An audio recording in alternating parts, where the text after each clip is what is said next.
Saviez-vous qu'il ne faut que 7 secondes à quelqu'un pour décider si vous lui plaisez? C'est moins de temps qu'il n'en faut pour nouer ses lacets ou répondre à un SMS.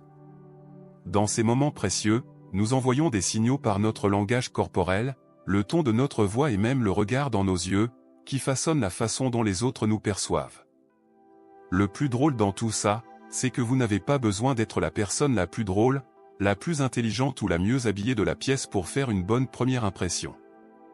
Ce qui compte, c'est la connexion, et c'est quelque chose que nous pouvons tous maîtriser en commençant par 3 habitudes simples. Croyez-le ou non, nous voulons tous être appréciés. Que ce soit au travail, avec des amis ou même des inconnus de passage, il existe un attrait indéniable pour être vu et accepté. Pensez à la dernière fois où quelqu'un vous a fait vous sentir valorisé. Peut-être s'est-il souvenu de votre nom, vous a-t-il vraiment écouté ou a-t-il montré un réel intérêt pour votre histoire? Ce moment vous a probablement marqué, car il a fait appel à quelque chose d'universel, le besoin humain de connexion. Marc Aurèle, le grand philosophe stoïcien, a écrit un jour « Nous sommes faits les uns pour les autres ». Les relations, qu'elles soient passagères ou profondes, sont au cœur de tout ce que nous faisons. Mais voici le paradoxe. Plus nous essayons d'être appréciés, moins nous paraissons authentiques.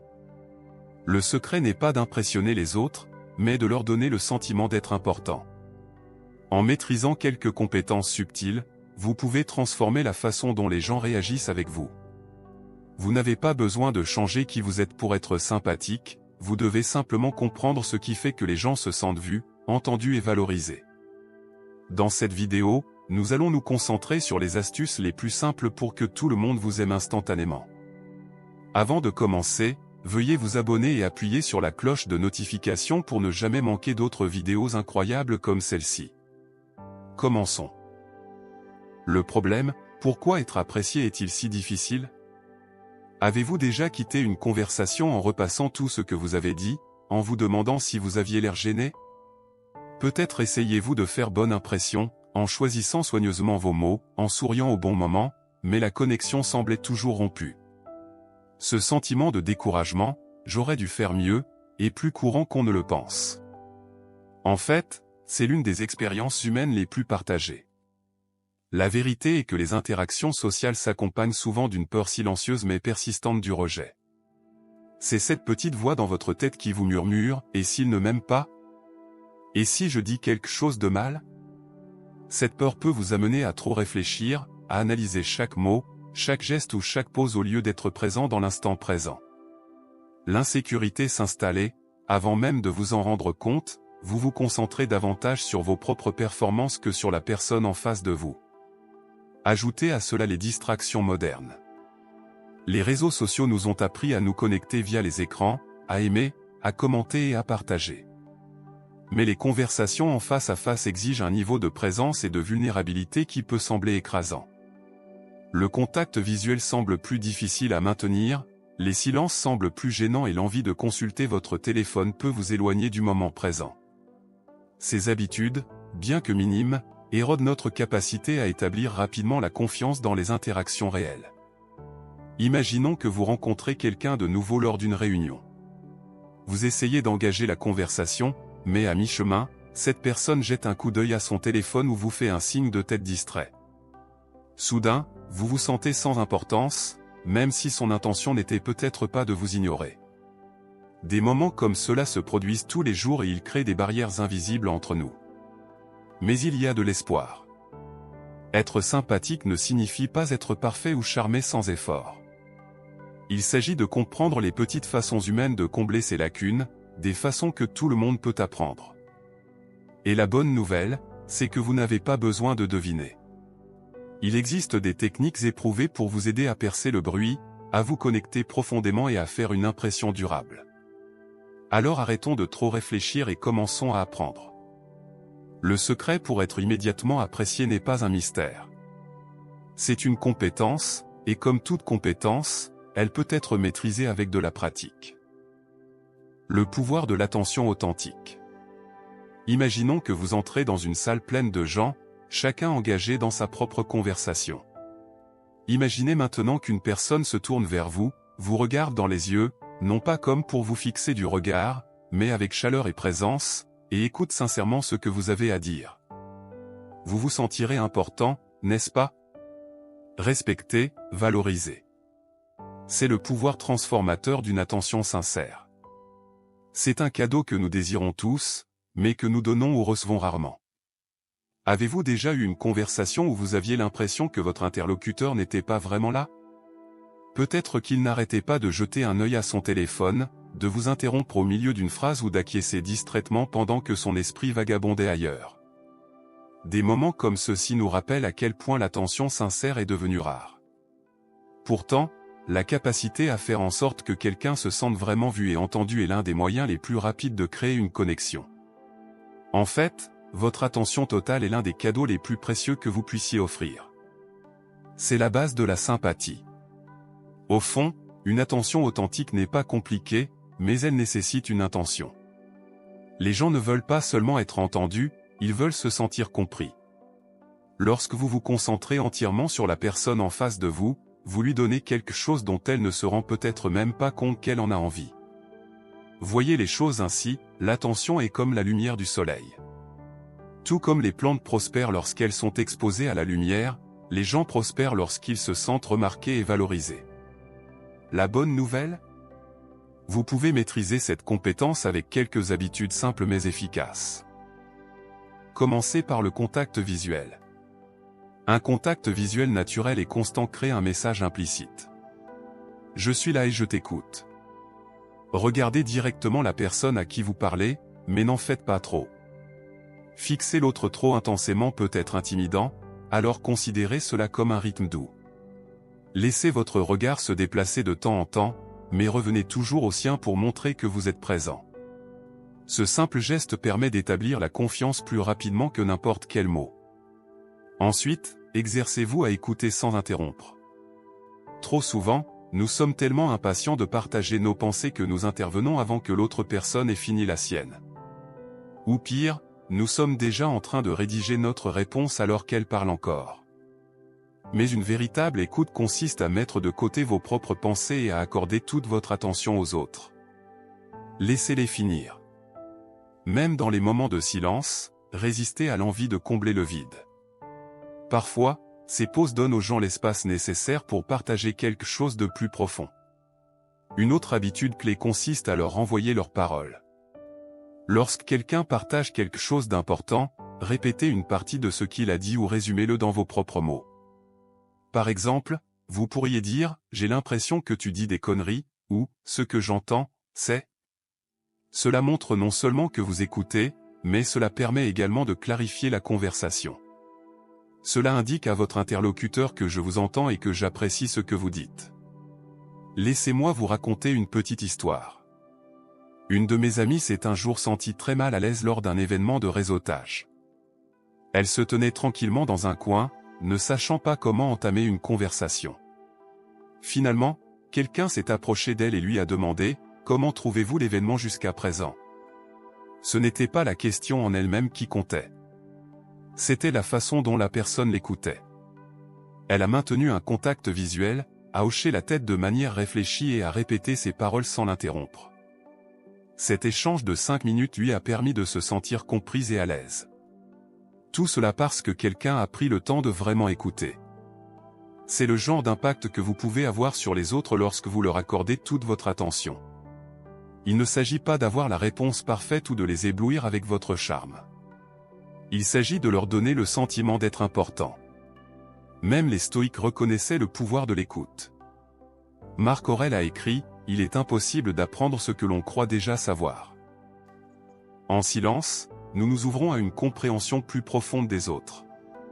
En parlant moins et en écoutant davantage, non seulement nous nous connectons aux autres, mais nous découvrons également leurs perspectives, leurs difficultés et leurs forces uniques.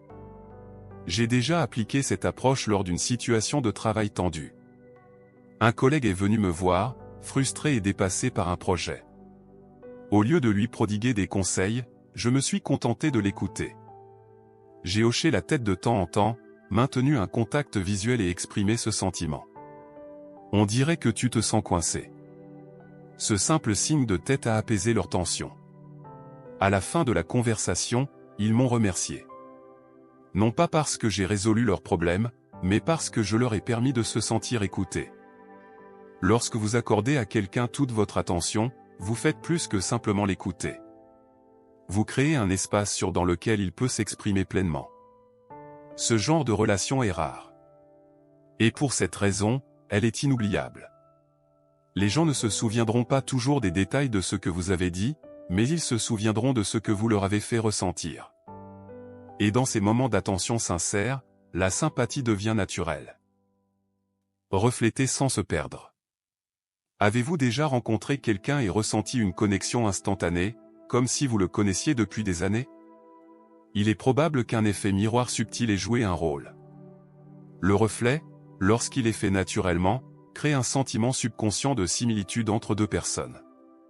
Et voici la vérité.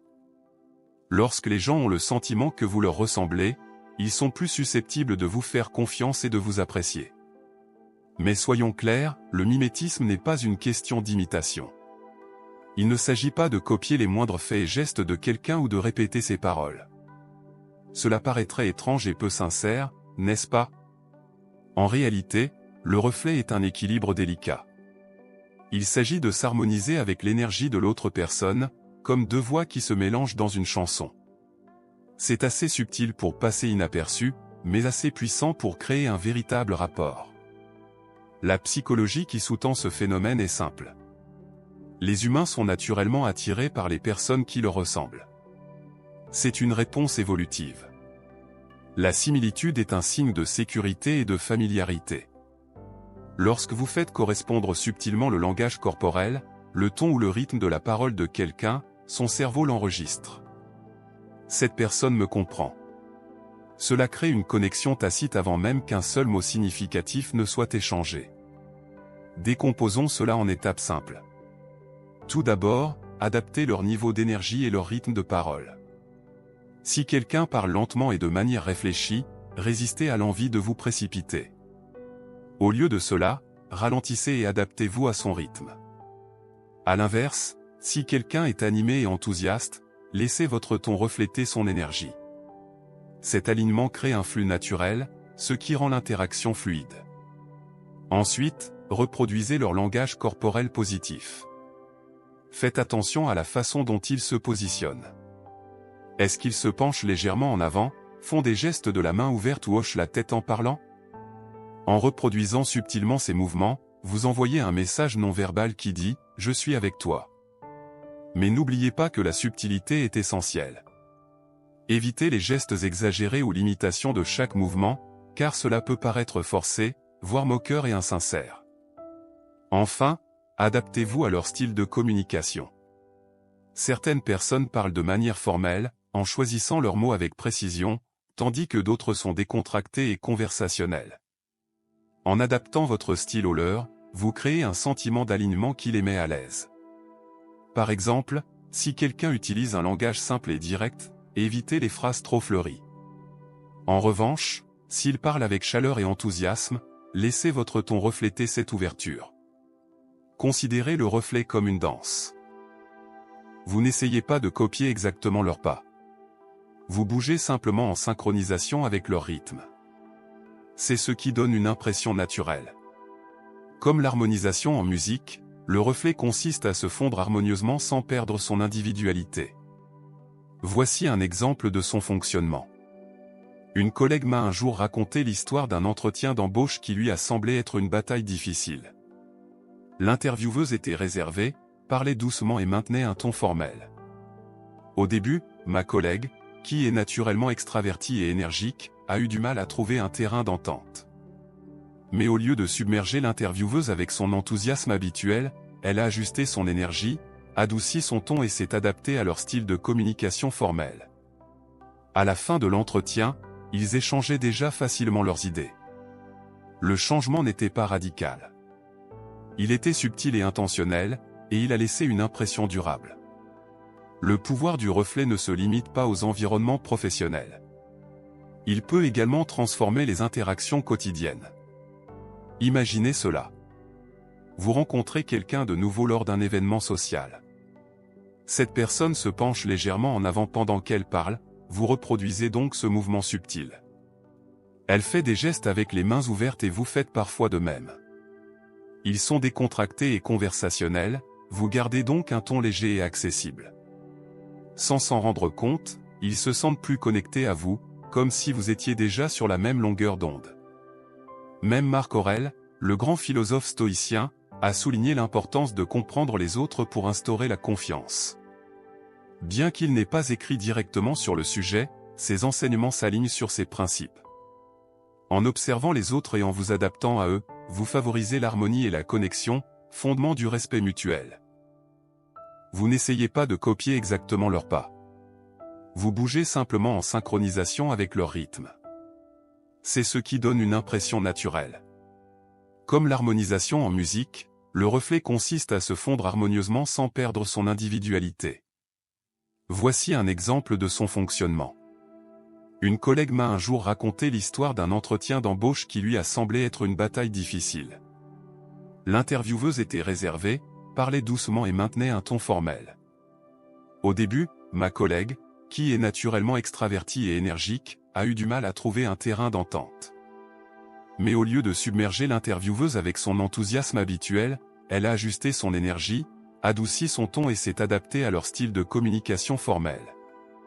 À la fin de l'entretien, ils échangeaient déjà facilement leurs idées. Le changement n'était pas radical. Il était subtil et intentionnel, et il a laissé une impression durable. Le pouvoir du reflet ne se limite pas aux environnements professionnels. Il peut également transformer les interactions quotidiennes. Imaginez cela. Vous rencontrez quelqu'un de nouveau lors d'un événement social. Cette personne se penche légèrement en avant pendant qu'elle parle, vous reproduisez donc ce mouvement subtil. Elle fait des gestes avec les mains ouvertes et vous faites parfois de même. Ils sont décontractés et conversationnels, vous gardez donc un ton léger et accessible. Sans s'en rendre compte, ils se sentent plus connectés à vous, comme si vous étiez déjà sur la même longueur d'onde. Même Marc Aurèle, le grand philosophe stoïcien, a souligné l'importance de comprendre les autres pour instaurer la confiance. Bien qu'il n'ait pas écrit directement sur le sujet, ses enseignements s'alignent sur ces principes. En observant les autres et en vous adaptant à eux, vous favorisez l'harmonie et la connexion, fondement du respect mutuel. Abordons maintenant la peur de vous perdre dans ce processus. Certaines personnes craignent que le fait de refléter les autres signifie abandonner leur authenticité. Mais voilà le problème, vous ne changez pas qui vous êtes. Vous rencontrez l'autre personne là où elle se trouve.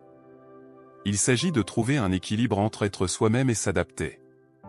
Lorsqu'il est bien fait, le reflet semble naturel, comme un langage commun qui vous aide tous les deux à vous sentir à l'aise. J'ai déjà utilisé cette approche lors d'une interaction difficile avec un client frustré. Il était visiblement tendu, parlait vite et utilisait des phrases courtes et concises. Au lieu de maintenir mon ton calme et mesuré habituel, j'ai subtilement accéléré le rythme et reproduit sa franchise. Peu à peu, j'ai remarqué que sa tension s'atténuait. Il a commencé à s'ouvrir et nous avons terminé la réunion sur une note positive. Ce qui aurait pu être une conversation difficile s'est transformé en une conversation productive, tout cela parce que je me suis adapté à son style de communication. Le reflet n'est pas une question de manipulation. Il s'agit d'une question de connexion. Cela montre à l'autre personne que vous prêtez attention non seulement à ses paroles, mais aussi à son énergie, à ses émotions et à ses signaux non exprimés. Et lorsque les gens se sentent compris à ce niveau, ils se sentent naturellement attirés par vous. C'est l'art de refléter, de se fondre dans leur rythme sans perdre sa propre voix, de créer une harmonie sans voler la mélodie. Soyez authentiquement intéressés. L'authenticité est l'un des traits les plus magnétiques que vous puissiez posséder. Lorsque vous faites preuve d'une réelle curiosité envers quelqu'un, cette personne ne se sent pas seulement valorisée. Cela crée également un lien fondé sur la confiance et le respect mutuel. Les gens sont attirés par ceux qui se soucient d'eux, non pas parce qu'ils y sont obligés, mais parce qu'ils le souhaitent vraiment. Et la beauté de cette approche, c'est qu'elle détourne l'attention de vous et la déplace vers eux, ce qui renforce naturellement la sympathie. Pensez à la dernière fois où quelqu'un a semblé véritablement intéressé par votre histoire. Peut-être a-t-il posé une question qui allait au-delà de la conversation informelle, ou s'est-il illuminé lorsque vous avez partagé quelque chose qui vous tenait à cœur. Ces moments sont particulièrement marquants car ils semblent rares dans un monde où la communication reste superficielle. Lorsque vous manifestez un intérêt sincère pour quelqu'un, c'est comme si vous lui disiez qu'il compte pour vous. Pour mettre cela en pratique, commencez par poser des questions réfléchies et ouvertes. Au lieu de poser la question habituelle, « Comment allez-vous ?», essayez de dire « Quelle est la chose la plus excitante qui vous soit arrivée cette semaine ?» Ou « Quelle est une chose qui vous passionne et que la plupart des gens ignorent ?» Ce genre de questions invite l'autre personne à partager quelque chose de significatif et vous permet de mieux comprendre qui elle est. L'essentiel est d'écouter attentivement et de résister à l'envie de ramener trop vite la conversation sur vous-même. Une autre façon efficace de montrer son intérêt est de valider ses sentiments ou ses réalisations. Si quelqu'un partage quelque chose dont il est fier, reconnaissez-le par un compliment sincère. Par exemple, si un ami vous parle d'un projet sur lequel il a travaillé, répondez-lui que cela ressemble à une grande réussite. J'admire tous les efforts que vous y avez consacrés. Valider ne signifie pas flatter. Il s'agit de reconnaître ce qui compte pour eux et d'en parler avec honnêteté.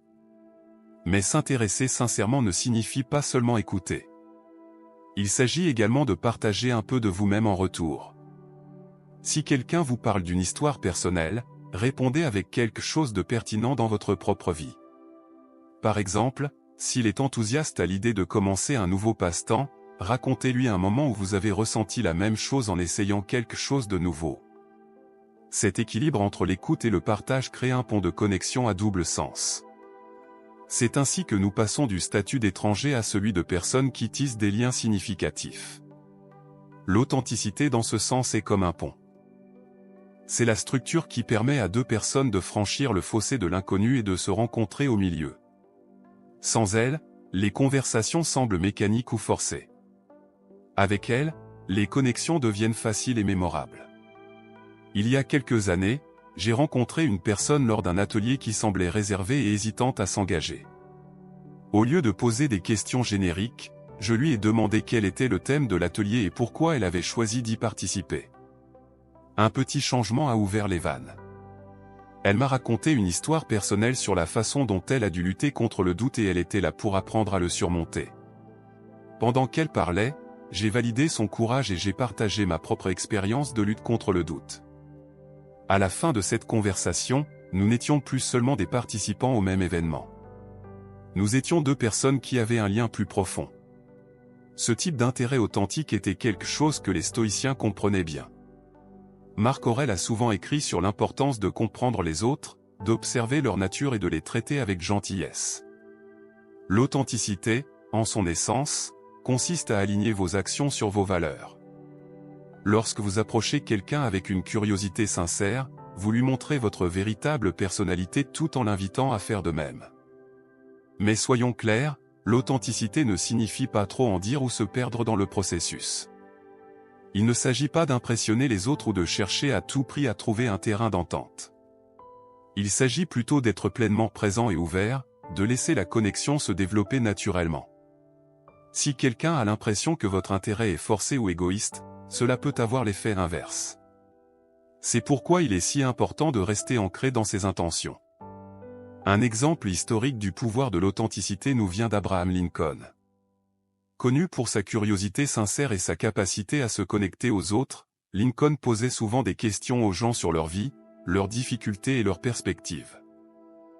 Il a dit un jour, « Je marche lentement, mais je ne recule jamais », ce qui reflétait sa conviction qu'il fallait avancer avec compréhension et sincérité. Son approche authentique des relations a fait de lui l'un des dirigeants les plus respectés de son époque. N'oubliez jamais qu'être sincèrement intéressé ne fait pas que faire du bien aux autres, cela enrichit votre propre vie. Plus vous en apprenez sur les gens, plus vous comprenez la diversité de l'expérience humaine. Vous découvrez de nouvelles perspectives, de nouvelles histoires et de nouvelles façons de voir le monde. Et en retour, vous devenez quelqu'un vers qui les gens gravitent naturellement, non pas à cause de ce que vous dites, mais à cause de ce que vous leur faites ressentir. Alors, la prochaine fois que vous aurez une conversation, concentrez-vous moins sur l'impression que sur la connexion. Posez des questions qui comptent, écoutez sans vous laisser distraire et partagez des parties de vous-même avec sincérité. L'authenticité n'est pas seulement une astuce pour être sympathique, C'est un mode de vie qui renforce la confiance, approfondit les relations et laisse un impact durable sur toutes les personnes que vous rencontrez. Le changement de mentalité le plus important. Pour être sympathique, le véritable secret ne réside pas dans les stratégies ou les techniques, mais dans un changement fondamental de la façon dont vous vous voyez et dont vous voyez les autres. Au fond, être apprécié n'est pas une question de performance externe, c'est le reflet de votre état d'esprit interne. Plus vous êtes conscient de vous-même et plus vous vous acceptez, plus vous vous connecterez naturellement aux autres. Mais l'inverse est également vrai. Lorsque les insécurités assombrissent vos interactions, elles peuvent créer des murs là où des ponts devraient être construits. L'un des plus grands obstacles à la sympathie est la peur du rejet. Vous avez probablement déjà ressenti ce dialogue intérieur qui vous demande « Est-ce que je dis la bonne chose ou est-ce que je leur plais ?» Cette focalisation sur vous-même se retourne souvent contre vous. Lorsque votre énergie se concentre sur le fait d'être apprécié, vous risquez de passer pour quelqu'un qui a besoin d'aide ou qui n'est pas sincère. Les gens sentent quand les interactions sont transactionnelles et cela les pousse à s'éloigner. Aussi paradoxal que cela puisse paraître, la clé pour être apprécié est de renoncer à ce besoin d'être apprécié. Ce concept est profondément ancré dans la sagesse stoïcienne. Marc Aurèle a écrit « Vous avez le pouvoir sur votre esprit, pas sur les événements extérieurs. Sachez que vous trouverez la force. Vous ne pouvez pas contrôler la façon dont les autres vous perçoivent, mais vous pouvez contrôler la façon dont vous vous présentez. » Ce changement de perspective, qui consiste à ne plus vous soucier de leur approbation mais simplement à être la meilleure version de vous-même, vous libère et vous permet de vous engager de manière plus authentique. Être sympathique ne signifie pas plaire à tout le monde. Il s'agit de se montrer tel que l'on est. Pour adopter cet état d'esprit, la première étape consiste à prendre conscience de soi. Faites attention à la façon dont vos insécurités se manifestent dans les conversations. Parlez-vous en même temps que les autres pour prouver votre valeur? Minimisez-vous vos réussites pour éviter tout jugement? Reconnaître ces schémas ne signifie pas vous culpabiliser. Il s'agit de comprendre comment la peur peut silencieusement orienter vos interactions. Ensuite vient l'acceptation de soi. La première étape pour être apprécié commence par l'acceptation de vos imperfections. Lorsque vous cessez de prétendre être parfait, vous donnez aux autres la permission de faire de même. La vulnérabilité, loin d'être une faiblesse, est l'un des traits les plus appréciables que vous puissiez posséder. Admettez que vous ne savez pas quelque chose, riez de vos erreurs et partagez des histoires qui révèlent votre humanité. Les gens sont attirés par ceux qui sont vrais, pas parfaits. Il y a quelques années, j'ai rencontré quelqu'un lors d'un événement de réseautage qui m'a profondément marqué. Ce n'était pas la personne la plus charismatique de la salle, ni son pitch n'était impeccable, mais sa présence était magnétique. Ce qui ressortait, c'était l'intérêt sincère qu'il portait à chacun de ses interlocuteurs. Lorsqu'il posait des questions, ils écoutaient vraiment. Lorsqu'il partageait ses idées, il parlait avec humilité et ouverture. À un moment donné, il a admis qu'il se sentait nerveux lors de grands événements, mais qu'il les considérait comme des occasions d'apprendre à connaître les autres. Cette vulnérabilité, alliée à son attention, le rendait inoubliable. En réfléchissant à cette expérience, j'ai réalisé que les gens nous aimaient à cause de notre état d'esprit, et non de notre charme ou de notre confiance en nous. C'était l'état d'esprit. Il ne cherchait pas à faire des preuves. Il se concentrait sur la création de liens significatifs. Sa conscience de soi et son acceptation de soi lui permettaient de s'engager sans prétention, et c'était incroyablement rafraîchissant. Le stoïcisme nous offre ici de précieux conseils. Épictète disait, ce n'est pas ce qui vous arrive qui compte, mais la façon dont vous y réagissez. Si l'on applique ce principe à la sympathie, il ne s'agit pas de créer une impression parfaite. Tout dépend de la façon dont vous réagissez aux personnes et aux situations qui vous entourent. Êtes-vous sur la défensive ou ouvert? Êtes-vous sur vos gardes ou vulnérable? La façon dont vous réagissez façonne l'énergie que vous apportez à chaque interaction. Alors, la prochaine fois que vous entrez dans une pièce, rappelez-vous qu'être apprécié n'est pas une question de perfection ou de stratégie. Il s'agit d'être présent, d'être authentique et d'être bienveillant. Lorsque vous adoptez cet état d'esprit de connexion, vous verrez vos relations se transformer, non seulement avec les autres, mais aussi avec vous-même. Au fond, Être apprécié ne consiste pas à maîtriser une liste de compétences sociales. Il s'agit de créer des liens authentiques. Les 3 astuces que nous avons explorées, à savoir accorder toute votre attention, refléter subtilement les autres sans perdre votre authenticité et montrer un intérêt sincère, sont des outils qui vous aident à vous connecter avec les gens à un niveau plus profond. Il ne s'agit pas de prétendre être quelqu'un que vous n'êtes pas. Il s'agit de devenir davantage la personne que vous êtes vraiment. De petits changements peuvent conduire à de grandes transformations.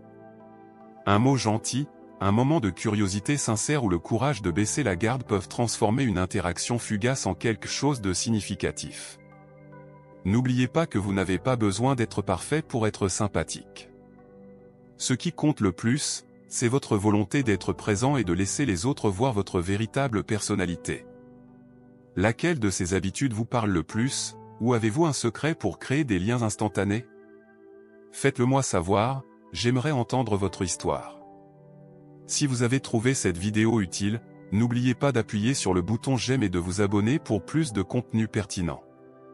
Et n'oubliez pas d'activer la cloche de notification pour ne plus jamais manquer une vidéo comme celle-ci.